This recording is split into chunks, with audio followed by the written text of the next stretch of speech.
Shalom, shalom, boa tarde. Hoje, 14 de Reshvan, 5.783, 8 de novembro de 2022. À tarde com a Torá, trazendo a paraxá da semana, Vayera, e ele apareceu. Hoje, nós estamos no terceiro dia da semana, é o terceiro dia para o Shabat.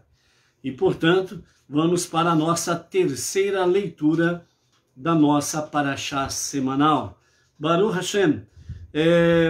Temos aí hoje o capítulo 19, do verso 1 ao verso 20, que nos fala sobre a nossa terceira aliá. Pela graça bendita de Hashem,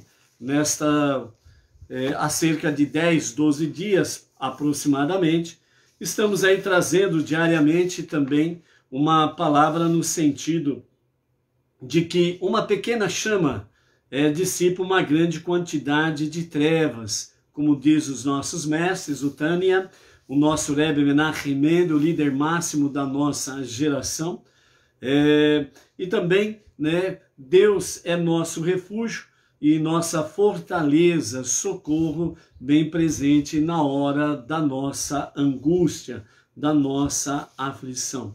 Para hoje, nós reservamos o Salmo de número 82 para trazer aos amados, uma prece pela nossa nação, pelo nosso povo brasileiro, nosso irmão brasileiro, e diante das circunstâncias que nós nos encontramos, para que, de fato, haja realmente que se estabeleça realmente a verdade, a luz, a justiça, e que os órgãos envolvidos em toda esta celeuma que nós estamos vivenciando, realmente que Deus possa fazer com que as mentes e os corações haja serenidade, tranquilidade, para poder realmente ser resolvido as coisas e assim a nossa liberdade continuar de fato algo presente e real, para que nós possamos aí, sem sombra de dúvidas, trazermos cada vez mais a palavra da verdade, a palavra do único Deus, o único Criador, o único Redentor, o único Salvador. Então, vejam bem a palavra que nós temos para hoje no Salmo de número 82. Uma prece para a nossa nação, para o nosso povo brasileiro, e segundo essa prece do Salmo 82, principalmente para os juízes, sejam das primeiras instâncias, segundas, terceira, instâncias superiores e supremo, que realmente essa palavra venha às mentes e aos corações dos juízes, para que luz, verdade, integridade, honestidade sejam estabelecidas, para que as coisas voltem à sua normalidade e o povo não perca a sua liberdade de expressão, entre elas a liberdade de culto. Então o Salmo 82 diz assim, um salmo de Asaf: o Eterno está presente na Assembleia Divina, onde se profere a justiça. Ele, entre os juízes, promulga sua sentença. Então, estamos vendo aí que, de fato, Deus, ele é Dayan Haemet, o juiz verdadeiro. Vós, porém, ó juízes, agora, vejam bem, o primeiro versículo está nos falando exatamente sobre o Eterno estar presente na Assembleia Divina, onde se profere a justiça. Então, a primeira coisa que ele está mostrando para nós aqui, o salmista, é que Deus, o juiz verdadeiro, ele está na Assembleia Divina.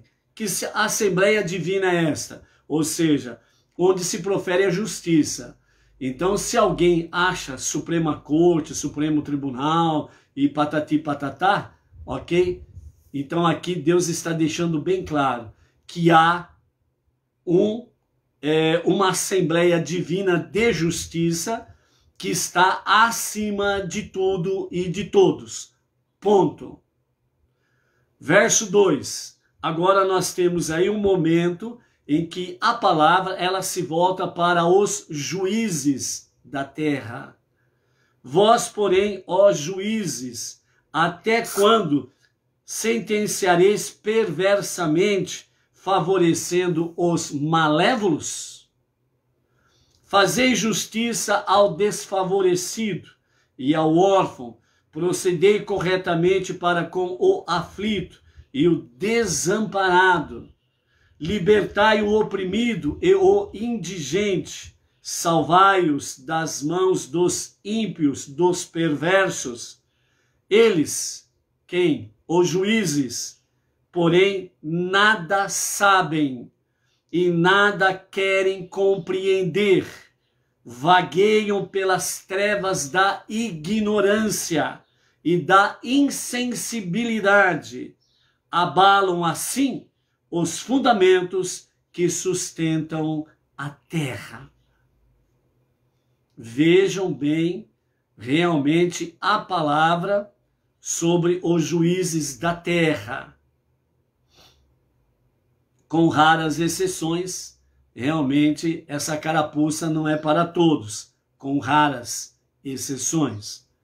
Verso 6 continua dizendo: eu disse, eu quem? Deus, o Eterno.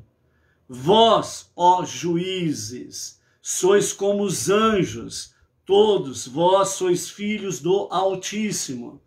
Então Deus está aqui, através do salmista, dizendo aos juízes da terra, aqueles que ocupam posições de juízes, ele está dizendo, vós sois como anjos, significa que vocês, como juízes, precisam ser anjos de Deus. Em que sentido? Para fazer a justiça, a retidão, a equidade, a luz, a verdade prevaleçam. Para que agindo desta forma, vocês, juízes, possam de fato estar aplicando a justiça aos desfavorecidos, aos órfãos, às viúvas, aos aflitos, aos desamparados, libertando o oprimido e o indigente das mãos dos perversos. Essas são as atribuições dos juízes, e não o contrário. E depois diz aqui no verso de número 6, vós, ó juízes, sois como anjos.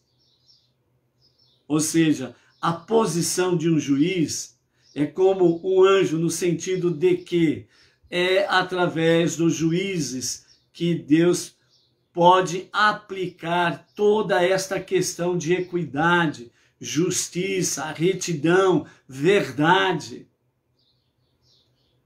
Mas lá no começo nós vimos, até quando sentenciareis perversamente, favorecendo os malévolos? E então continua o verso 6. Todos vós sois filhos do Altíssimo. Isso significa que o filho é submisso à autoridade paterna. Então, os juízes da terra não são deuses. Os juízes da terra não são todos poderosos. Os juízes da terra têm uma autoridade que está acima deles. E por isso diz, vós todos sois filhos do Altíssimo. Portanto, o Pai está vendo o que vocês estão fazendo. De bom ou de ruim, de certo ou errado, de retidão ou de perversidade, que estão fazendo as coisas de forma sem corrupção e com corrupção.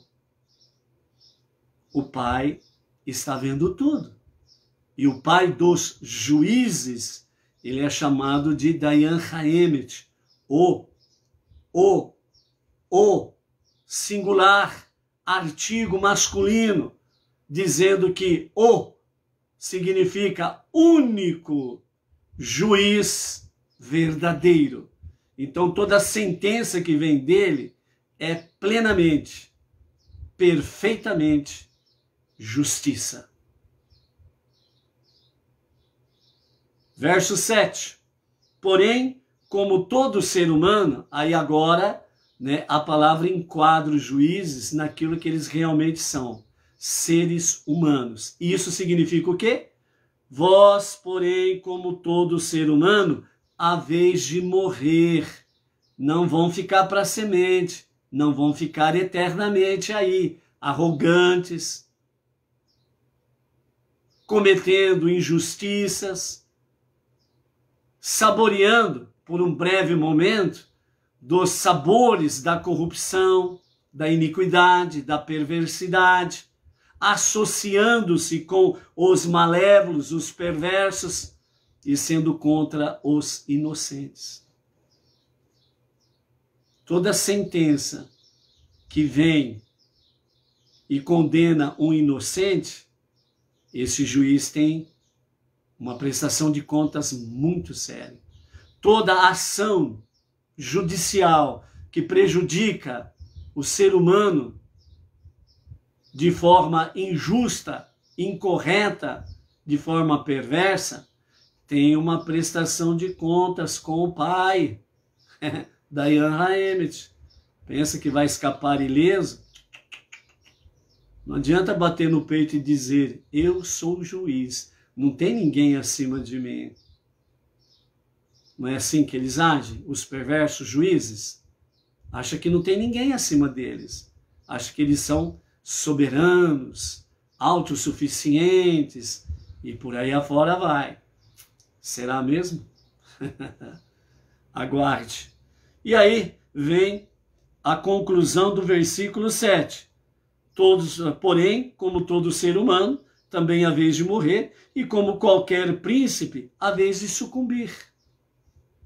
Então a posição de juízes também é como uma posição de príncipe, mas como seres humanos, também sucumbirão, morrerão.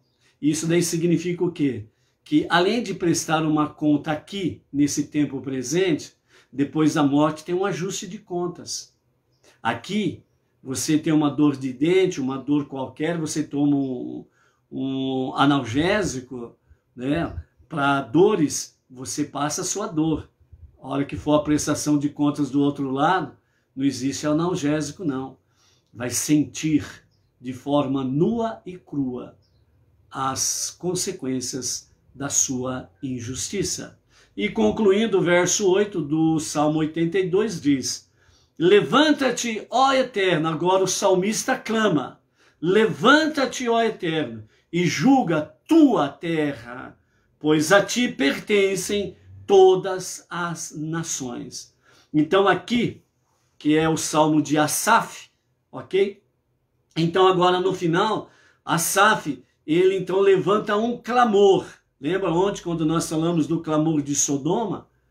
Quando nós falamos da filha de Lot, que o clamor dela subiu ao trono da graça, o trono da justiça de Deus, porque ela foi condenada por leis imperfeitas, ímpias e perversas, porque ela praticou o bem, e o clamor chegou a Deus porque ela clamou: levanta-te, ó Eterno, e julga a tua terra, pois a ti pertencem todas as nações.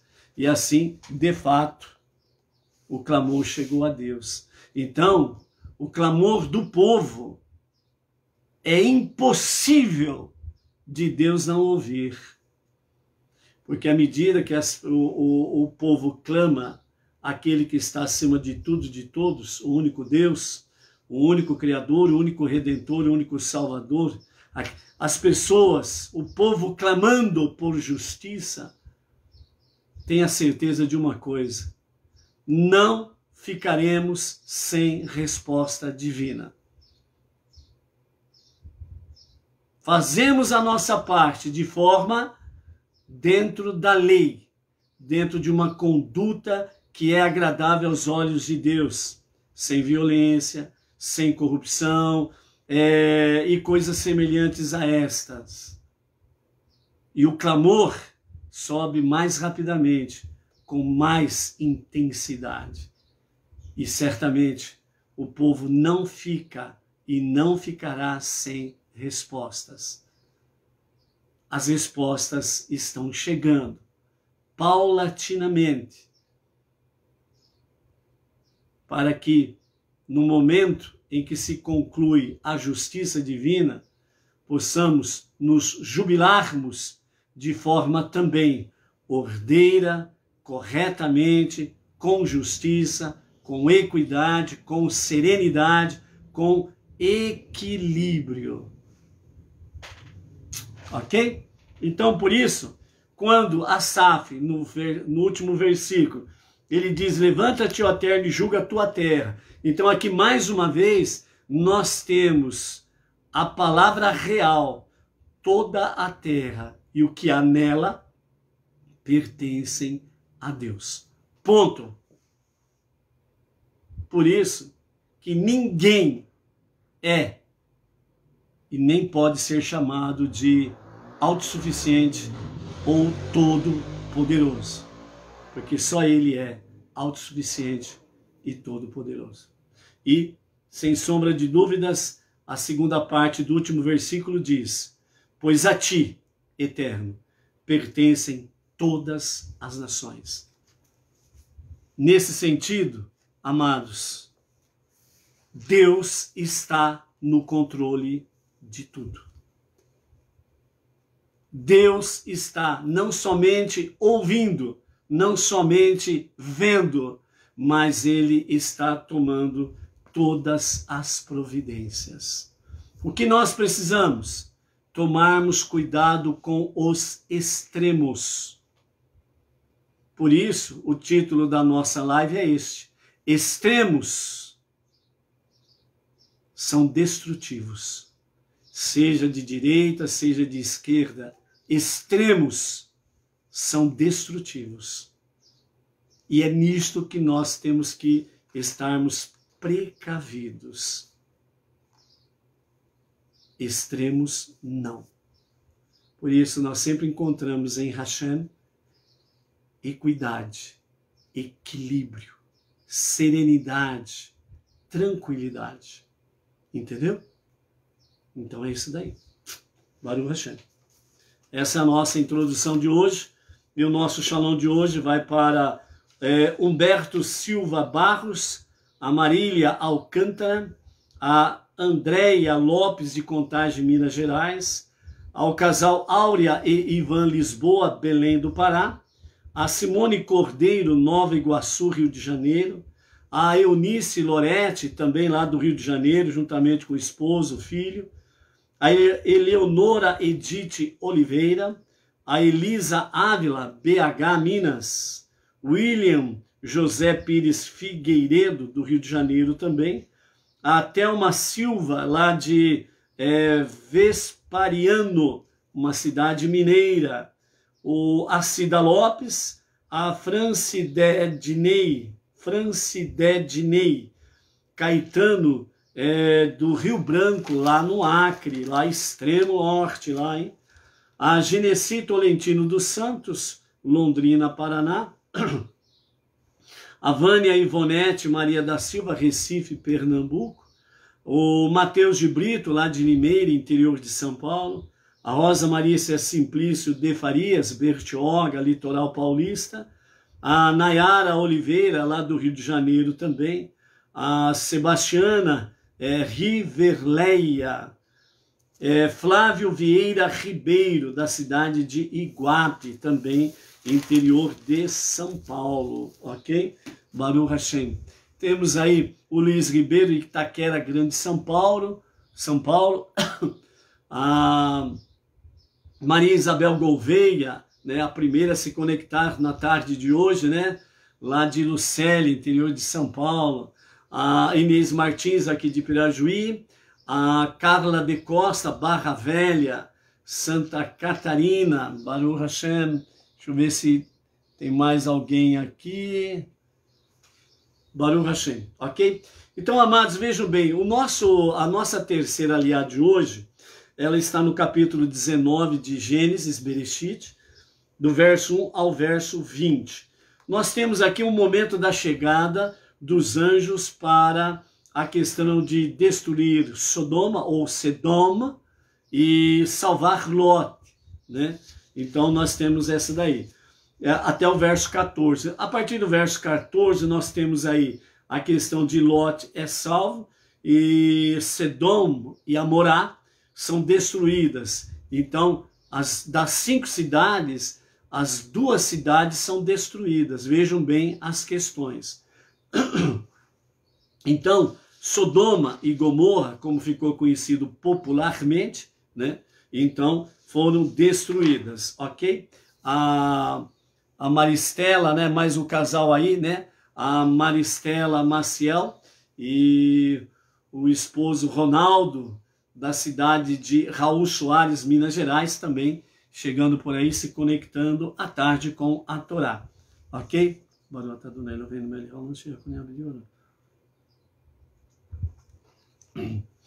Então nós temos essa questão aqui, né, desse momento da chegada dos anjos lá, para destruir Sodoma e Gomorra e para salvar Lot.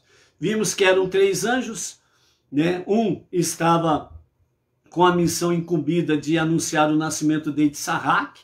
Assim que terminou a sua missão, ele foi embora, retornando aos céus. Aí 2, aqueles dos 3 varões que estavam ali com Avraham, 2 foram em direção a Sedom e Amorá, né? Sodoma e Gomorra. E então os 2 anjos vão para essa direção. Nesse sentido, desses 2 anjos, um vai com a missão de destruir Sodoma e Gomorra e o outro para salvar Lot. Segundo os nossos mestres, né, eles falam que, segundo o que nos fala através da Mishnah, o anjo, ele não tem condições de executar 2 missões ao mesmo tempo. Então, por isso, 3 anjos. Um para anunciar a notícia, a boa notícia do nascimento de Itzarraque, o outro para destruir Sodoma e Gomorra e o outro para salvar Lot. Então, segundo os nossos mestres pela Mishnah, o anjo não tem como fazer 2 missões ao mesmo tempo. Por isso vieram 3. Então, dentro dessa visão, Rashi, ele fala que os 3 anjos, né? O anjo Rafael, ele fala que foi o primeiro que curou, né, Avraham.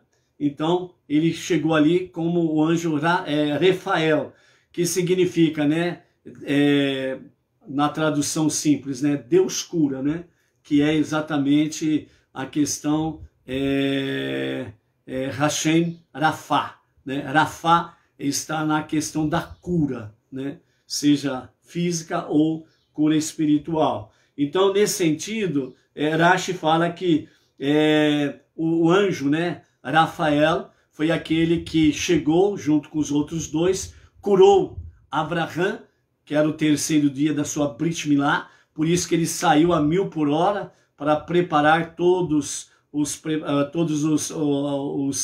elementos, né, da refeição para os 3 varões. E depois ele também é aquele que anuncia, né, a cura da esterilidade, né, aliás, a cura, né, que Sará, ela era estéril. Então, ele cura também essa questão, né, a Sará, então ela deixa de ser estéril e daqui a 1 ano ele anuncia que ela dará à luz um filho. Então, por isso, na visão de Rashi, o anjo Rafael é esse que curou Avraham e curou Sará, ok? O anjo Gabriel, na visão do Talmud, o anjo Gabriel foi o que destruiu Sedom e Amorá. E o anjo Michael foi aquele que ficou incumbido de salvar Lot, né? Então, nessa questão aqui é o que diz o Talmud, né, que está muito de acordo com a questão de Rashi, né? Rashi aceita mais essa visão do Talmud.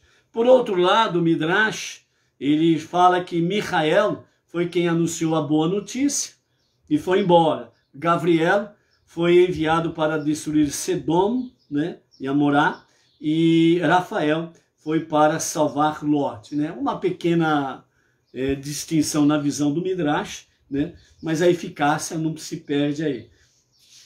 Então, dentro desse aspecto aí, nós temos a questão em si sobre a questão dos 3 anjos aí, ok? Nós não vamos ficar no sentido de adentrarmos propriamente dito, né, nos detalhes, né, da destruição de Sodoma e Gomorra e do salvamento de Lot e da mulher dele virar estátua de sal. Nós vamos entrar diretamente naquilo que o nosso Rebbe Menachem Mendel nos fala, dentro dessa nossa terceira aliá, que nos dá realmente essa questão da visão, né? Extremos são destrutivos, ok? Então, nós vamos entrar mais dentro de um escopo que nos traz sobre exatamente o que o povo, de uma forma simples, objetiva, direta, de fácil entendimento para todos, né? O povo de Sodoma e Gomorra, que eram as 2 cidades predominantes com relação às outras 3, e nesse sentido aí, eles dominavam, né, as outras 3 cidades com as suas decisões, criação, né, de leis e patati patatá. Então vamos ver dentro daquilo que o Rebbe traz para nós. Então, os anjos disseram, né, a Ló, né, pois vamos destruir este lugar, porque aumentou-se o clamor diante de Deus que nos enviou para destruí-lo. Então a perversidade de Sedom e seus vizinhos foi uma reação equivocada e exagerada do dilúvio. A geração do dilúvio foi eliminada principalmente porque, preste atenção, é importante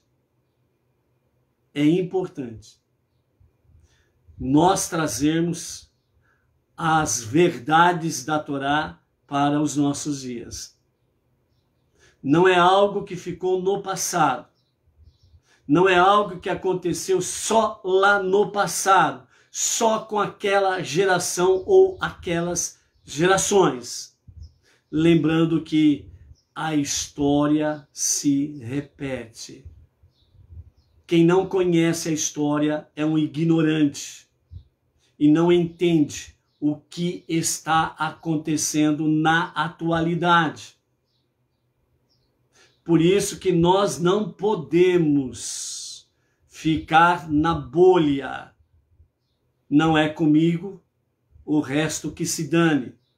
Não é uma questão de ficarmos dentro do nosso quadrado. Não chegou até mim, não me atingiu, então não me envolvo com isso. Eu não tenho nada a ver com isso. Não é uma questão de ficar em cima do muro ou omissos. Porque, como muito bem disse o tio de Esther, de uma forma ou de outra, a salvação virá. Mas não pense você que esta maldade, essa perversidade não atingirá você também amanhã. Então, o nosso Rebbe Menachem Mendel traz um alerta para nós. A geração do dilúvio foi eliminada principalmente por quê? Porque praticava e aceitava o roubo. Concordava com o roubo. O que tem de mais roubar um celular e matar um jovem? O que tem de mais roubar isto ou aquilo? É só para comprar uma cervejinha, não é isso? É só para comemorar com os amigos no fim de semana. Ou seja, a geração do dilúvio foi eliminada porque concordava, aceitava a prática do roubo. O ato de retirar à força e de modo injusto a propriedade de uma pessoa por parte de outra. Ou seja, a caneta é tua, não é de outra pessoa. Tirar à força o que pertence a alguém. E essa força está englobada o quê? A força sob ameaça, agressão e às vezes até a morte, matando a vítima para roubar o seu celular. O exemplo mais patente nos dias de hoje. Então essa foi a geração do dilúvio. Conscientes disso, os residentes de Sodoma e Gomorra declararam que os direitos, olha só o passo seguinte. Então, a geração do dilúvio estava dentro da prática, aceitava o roubo, tirar mediante violência o que pertence ao outro. Agora, em Sodoma e Gomorra, todos eles estavam conscientes, e os residentes de Sodoma e Gomorra, conscientes disso, eles então declararam que os direitos de propriedades eram totais e proibiram a caridade e a hospitalidade, considerados como uso injusto dos bens de outra pessoa. O que significa isto? A geração de Sodoma e Gomorra. Erroneamente, colocaram um foco aí em cima de Sodoma e Gomorra com práticas proibidas dentro do campo sexual. Desvirtuaram o sentido real, o porquê Sodoma e Gomorra foram destruídos. As práticas proibidas sexualmente falando foram uma consequência natural disso daqui, que vamos repetir o que o Rebbe nos traz, que é o foco importante, que é o principal foco. As outras coisas foi uma consequência natural do desvirtuamento daquilo que é verdadeiro, justo. Mas tudo começou através do quê? Começou através de eles declararam, isto por lei vigente naqueles dias, para Sodoma e as outras 4 cidades. Qual que era a lei? Eles declaravam que os direitos de propriedade eram totais e proibiram a caridade e a hospitalidade. O que significa os direitos de propriedade eram totais? Não eram do dono, eram de todos. Te lembra alguma coisa nos dias atuais? Não é mera coincidência. A história está se repetindo. Leis sendo alteradas para favorecer o extremismo daqueles que querem tomar posse do que pertence aos outros, que foi adquirido de forma justa. O direito da propriedade. Aqui, nos dias de Sodoma e Gomorra, está dizendo que ninguém era dono de nada, o Estado era dono de tudo e dava para quem eles queriam, obviamente, para os amigos do rei. Está entendendo? Assim como também proibiam a caridade e a hospitalidade. Não é mera coincidência o que você está vendo nos dias atuais.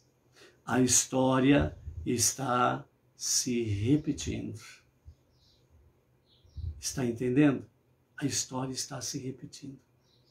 Os perversos, que é do outro extremo, estão querendo fazer tudo isso.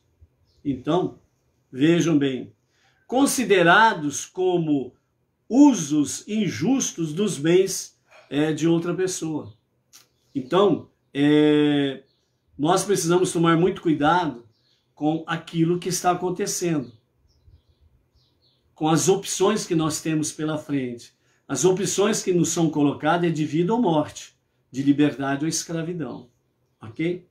Em seu zelo, as pessoas de Sedom não perceberam que o extremo oposto era tão destrutivo como aceitar e aprovar o roubo. Então, como o mundo não podia cumprir seu propósito de ser uma verdadeira moradia de Deus, pois os seres humanos não conseguiam viver uns com os outros, Sedom e os seus vizinhos tinham que ser eliminados, assim como foi a geração do dilúvio, né? A célula cancerosa, se ela não for tratada adequadamente, né, sem sombra de dúvidas, o que acontece? Se esparrama pelo corpo e mata o corpo, ok? No entanto, como suas intenções, por mais distorcidas que fossem, provinham do desejo de realizar o que é correto, sabemos que essas cidades serão restauradas na era messiânica, ou seja, nos dias de Mashiach, realmente estas cidades, como os 4 reinos, serão devidamente retificadas, restauradas, corrigidas, todas as coisas. Então aprendemos com isso que o nosso desafio é encontrar o equilíbrio adequado, em vez de levar uma vida de extremos, nem extremo direita, nem extremo esquerda, mas uma vida de equilíbrio. É isso que nós precisamos estar. Por isso, nós precisamos agir com esse equilíbrio, trazendo o quê? A luz em vez da morte, trazendo liberdade em vez da escravidão, trazendo a bênção em vez da maldição, trazendo realmente o conhecimento do monoteísmo com fundamento judaico e orientação rabínica, para que, de fato, sem sombra de dúvidas, né, seja estabelecido cada vez mais a transformação da nossa terra, do nosso planeta, como moradia de Deus, que é a nossa tarefa suprema. Entendeu? Então, uma boa reflexão sobre o tema, sobre essas palavras, e que nós possamos aí aprendermos de fato essa questão. Extremos são destrutivos. O que Deus precisa de cada um de nós é o equilíbrio, a serenidade, né? A equidade, estarmos cada vez mais na luz e levarmos luz, estarmos cada vez mais na vida para levar vida. À medida que nós vamos nos retificando, nós temos condições de retificar aqueles que estão próximos a nós, a nossa cidade, o nosso estado, o nosso país e as nações. Ok? Baruch Hashem. A Malu, lá de São Sebastião, Distrito Federal, está anunciando aí que está caindo uma tempestade lá em Brasília, né, com muito granizo, faltando energia elétrica em muitos pontos, etc. e tal, né? Que o Eterno tenha misericórdia, né, principalmente do povo, né, que está ali no templo, né, que sejam protegidos, guardados, e que isso cesse rapidamente, para que as pessoas que estão nas ruas, né, não fiquem feridas, não sejam feridas aí. Que seja a proteção divina para as pessoas, né, e que realmente isso passe rapidamente, ok? Que seja a bênção do Eterno aí, não somente ali em Brasília, mas em todo lugar onde está acontecendo várias tempestades em várias localidades aí. Que realmente, como diz o Salmo 82, né, realmente a tua terra, Senhor, o teu povo, dê graça, proteção, saúde, vida longa, sabedoria, o devido amadurecimento, para que juntos nós possamos transformar as nações, né, ombro a ombro com o nosso irmão judeu, o nosso irmão mais velho, o filho primogênito de Deus, transformar esse mundo para ser a moradia de Deus. Que seja esta graça sobre realmente o nosso povo e as nações. Amanhã estaremos de volta aqui. Shalom, shalom.